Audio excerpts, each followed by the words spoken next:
Hello guys. तो IPL 2025 का मुंबई का दूसरा मैच खत्म हो गया है और जीटी ने मुंबई को 36 रनों से हरा दिया है और एक बहुत ही एम्बैरेसिंग परफॉर्मेंस मुंबई की तरफ से खत्म हुआ है। मैं इस वीडियो में मुंबई का परफॉर्मेंस इतना एम्बैरेसिंग क्यों था वो थोड़ी बात करूंगा। टॉस जीत के मुंबई ने पहले बॉलिंग का फैसला किया। जीटी की तरफ से शुभमन गिल और साई सुदर्शन ओपन करने आए और शुभमन और साई सुदर्शन दोनों बहुत अच्छी बैटिंग कर रहे थे पावर प्ले में। उन्होंने मुंबई के बॉलर्स के ऊपर बहुत प्रेशर बना के रखा था। 6 ओवर में वो साई सुदर्शन और शुभमन गिल जीटी के स्कोर को ऑलमोस्ट 70 तक ले गए। मुंबई के बॉलर्स बहुत ही प्रेशर में लग रहे थे, हर कोई बॉलर रन्स के लिए जा रहा था। पावर प्ले के खत्म होने के बाद मुंबई ने जीटी के ऊपर प्रेशर बिल्ड करना चालू किया। पावर प्ले के बाद के कुछ ओवर्स थोड़े क्वाइट रहे जीटी के लिए और इसी पॉइंट पे ऐसा लग रहा था कि मुंबई थोड़ा मैच में वापस आ रहा है। नेक्स्ट के 2 ओवर्स में कम रन आए, इसकी वजह से जीटी प्रेशर रिलीज करने के चक्कर में शुभमन गिल स्क्वायर लेग पे लेग साइड में आउट हुआ। उसको हार्दिक ने शॉर्ट बॉल डाली और वो पुल करने के चक्कर में कॉट आउट हुआ। शुभमन के आउट होने के बाद जॉस बटलर क्रीज पे आया, पर जिस मोमेंटम के साथ शुभमन गिल और साई सुदर्शन खेल रहे थे उसी मोमेंटम के साथ जॉस बटलर ने कंटिन्यू किया। साई सुदर्शन एक एंड पे टिका हुआ था और दूसरे एंड पे जॉस बटलर बाउंड्रीज हिट कर रहा था। जॉस बटलर और साई सुदर्शन की अच्छी पार्टनरशिप चल रही थी। ये दोनों स्कोर को 127 तक ले गए। 127 के स्कोर पे जॉस बटलर आउट हुआ। जॉस बटलर को मुजीबुर रहमान ने विकेट के पीछे कॉट आउट किया। जॉस बटलर के आउट होने के बाद साई सुदर्शन मिडिल और लोअर ऑर्डर के साथ बैटिंग कर रहा था। साई सुदर्शन एक में एंड पे बाउंड्रीज हिट कर रहा था, पर उसको दूसरे एंड पे ज्यादा सपोर्ट नहीं मिला। सिर्फ शर्फिन रदरफोर्ड जो शाहरुख के आउट होने के बाद क्रीज पे आया था उसी ने कुछ बाउंड्रीज हिट करी, पर उसके अलावा शाहरुख और रबाडा और रशीद खान ने सिर्फ एक बाउंड्री हिट करी। पर इसके बाद भी साई सुदर्शन इतना अच्छा खेल रहा था कि उसने स्कोर को पुश कर दिया।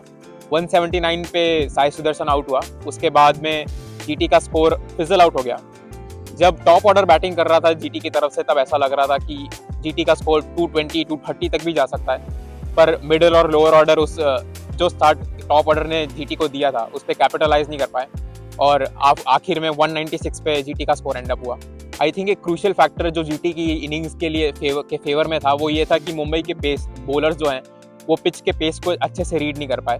हार्दिक के अलावा ज्यादातर बॉलर्स पेस ऑन डिलीवरीज आ रहे थे जो बाउंड्रीज पे जा रही थी। सिर्फ हार्दिक स्लो बॉल्स डाल रहा था शॉर्ट पिच लेंथ पे, जिसकी वजह से उसका इकोनॉमी रेट अच्छा रहा। पर अगर पेसर्स जो मुंबई के पेसर्स हैं वो पिच की पेस को जल्दी समझ जाते तो आई थिंक जीटी को वो और ज्यादा रिस्ट्रिक्ट कर सकते थे, पर ऐसा हुआ नहीं। अब मुंबई की इनिंग्स की बात कर लेते हैं। जीटी की तरफ से मोहम्मद सिराज ने ओपनिंग ओवर डाला। शुरू की 2 बॉल्स पे ही रोहित शर्मा ने सिराज को 2 बाउंड्रीज 2 चौके हिट करे, लेकिन तीसरी बॉल पे ही सिराज ने रोहित शर्मा को बोल्ड आउट किया। रोहित शर्मा का विकेट मोहम्मद सिराज ने लिया और ये एक हाईलाइट थी मैच की, क्योंकि कई लोग सोशल मीडिया पे रोहित शर्मा का जो स्टेटमेंट है जो उसने चैंपियंस ट्रॉफी में के स्क्वाड में सिराज को ना इंक्लूड करने पे दिया था कि वो ओपनिंग स्पेल के बाद इफेक्टिव नहीं होता, पर इस केस में शायद opening spell is all that Siraj needed. Rohit Sharma के आउट होने के बाद मोहम्मद सिराज ने रायन रिकल्टन को भी बोल्ड किया। रायन रिकल्टन के बाद तिलक वर्मा और सूर्य कुमार यादव क्रीज पे थे और अगर मुंबई को 196 के आसपास भी पहुंचना था तो ये बहुत इंपॉर्टेंट होने वाला था कि तिलक वर्मा और सूर्य कुमार के बीच में कैसी पार्टनरशिप होती है। तिलक वर्मा और सूर्य कुमार की दोनों की इनिंग्स का स्टार्ट बहुत अच्छा रहा। तिलक वर्मा ने खासकर आते से ही जीटी को प्रेशर में डालना चालू किया। उसने बाउंड्रीज हिट करी, वो इंटेंट के साथ खेल रहा था। उसने लेग साइड में इम्प्रोवाइज करके एक छक्का भी मारा और उसकी इनिंग्स की स्टार्टिंग में उसका स्ट्राइक रेट बहुत अच्छा था। पर जैसे जैसे मुंबई का स्कोर आगे बढ़ता गया सूर्य कुमार भी बाउंड्री सेट कर रहा था, पर तिलक वर्मा के ऊपर ऐसा लग रहा था कि प्रेशर आता जा रहा है। उसका स्ट्राइक रेट जो एक टाइम पे 200 के आसपास था वो धीरे धीरे आके 100 तक आ गया, पर उनके बीच में पार्टनरशिप जो है वो स्टेडीली इंक्रीज होती जा रही थी। मुंबई और तिलक वर्मा और सूर्य कुमार यादव मुंबई के स्कोर को 97 तक ले गए, पर 97 पे तिलक वर्मा का जैसे स्ट्राइक रेट नीचे आ गया था उस प्रेशर को रिलीज करने के चक्कर में तिलक वर्मा आउट हो गया।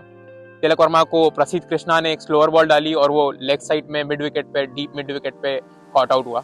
तिलक वर्मा का विकेट जीटी के लिए बहुत ही बड़ा विकेट था, क्योंकि तिलक के आउट होने के बाद ऐसा लग ही नहीं रहा था कि मुंबई गेम में है। तिलक के आउट होने के बाद रॉबिन मिन्स क्रीज पे आया, पर रॉबिन मिन्स ज़्यादा देर क्रीज पे टिका नहीं। उसकी इनिंग्स बहुत ही क्लंकी लगी मुझे, वो ज़्यादा कुछ कर नहीं रहा था और उसका जो डिसमिसल था वो तो बहुत ही एम्बैरेसिंग था मुंबई के लिए, क्योंकि वो खड़े खड़े मारने के चक्कर में कॉट आउट हुआ। उसका विकेट साई किशोर ने लिया। रॉबिन मिन्स के आउट होने के बाद हार्दिक और सूर्य कुमार यादव क्रीज पे थे। इन दोनों के बीच की जो पार्टनरशिप थी वो सबसे टॉर्चरस फेस था मुंबई सपोर्टर्स के लिए देखने के लिए, क्योंकि वो हार्दिक पांड्या बहुत ही स्लो बैटिंग कर रहा था। जहाँ पे मुंबई को 50 बॉल में 102 रन बनाने थे, वहाँ पे हार्दिक का स्ट्राइक रेट 13 बॉल में 7 रन था, यानी कि लगभग 40 या 50 का स्ट्राइक रेट था। हार्दिक की स्लो बैटिंग की वजह से जो प्रेशर मुंबई के ऊपर बिल्डअप हो रहा था, उसको रिलीज करने के चक्कर में सूर्य कुमार यादव भी आउट हो गया। और सूर्य के आउट होने के बाद कोई भी रियलिस्टिक चांस नहीं था कि मुंबई ये मैच जीतेगा, क्योंकि हार्दिक के पास कोई भी अपनी इनिंग्स में मोमेंटम नहीं था और दूसरे एंड पे कोई बड़े प्लेयर्स बचे नहीं थे जो इतने रन मार पाए। एक बड़ा एडवांटेज जो जीटी के लिए रहा वो ये था कि उन्होंने सेकंड बॉलिंग करी। हार्दिक ने जो पिच का पेस समझा था फर्स्ट इनिंग्स में, उसके ऊपर जीटी के बॉलर्स ने सेकंड इनिंग्स में बहुत कैपिटलाइज करा।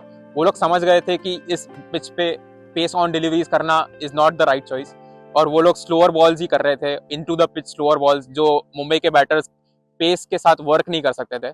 इसीलिए हार्दिक की बॉलिंग मुंबई के लिए एक डिसएडवांटेज हो गई, क्योंकि जो चीज़ हार्दिक ने रियलाइज करी थी उसके ऊपर जीटी के बॉलर्स को कैपिटलाइज करने को मिला, क्योंकि वो सेकंड बॉलिंग कर रहे थे। मुंबई की इनिंग्स बहुत ही हार्ड टू वॉच हो गई थी। ऐसा लग रहा था कि मुंबई के बैटर्स की तरफ से कोई इंटेंट नहीं है टारगेट को चेस करने के लिए, खासकर हार्दिक की तरफ से, क्योंकि उसकी इनिंग्स का स्टार्ट बहुत ही स्लो था। वो लास्ट में ट्राई कर रहा था हिट करने का, पर ऐसा लग रहा था कि जीटी के बॉलर्स उसको कुछ नहीं दे रहे पेस वर्क करने के लिए। वो वेट कर रहा था कि वो लेग्स के बॉल्स को हिट करे, पर जीटी के bowlers short balls slower ball डाल रहे थे हार्दिक को।